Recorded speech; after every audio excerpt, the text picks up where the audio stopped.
Valmik Karad 17 mobile वापरतो, पोलिसांनी तपास केल्यानंतर सर्व बाहेर येईल, सुरेश धस यांचा इशारा. तर वालू काकाचे 100 अकाउंट सापडल्यास प्रकरण ईडीकडे द्या, धस यांची मुख्यमंत्री फडणवीसांकडे मागणी. आरोपी वाल्मिक कराड ज्या गाडीतून शरण आला ती गाडी अद्याप जप्त नाही, गाडी मालकाचीही चौकशी नाही. खासदार बजरंग सोनवणे यांच्याकडून गाडी मालक शिवलिंग मोराळेवर निशाणा. संतोष देशमुख हत्येच्या निषेधार्थ पुण्यामध्ये सर्वपक्षीय जनआक्रोश मोर्चा, आरोपींना फाशी देण्याची आंदोलकांची मागणी. पंकजा आणि धनंजय मुंडेंच्या कार्यकर्त्यांकडून मला धमकीचे फोन, सामाजिक कार्यकर्त्या अंजली दमानी यांचा गंभीर आरोप, धमकी देणाऱ्यांवर गुन्हा दाखल करण्याची मागणी.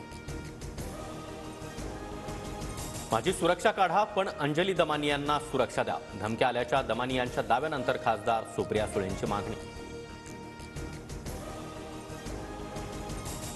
बीड प्रकरणामधील तिन्ही आरोपी फरार झाल्यानंतर गुजरातमध्ये होते. गिरनार मंदिरामध्ये सुदर्शन घुले, सांगळे, आंधळेनं 15 दिवस मुक्काम केल्याची चौकशीत माहिती समोर.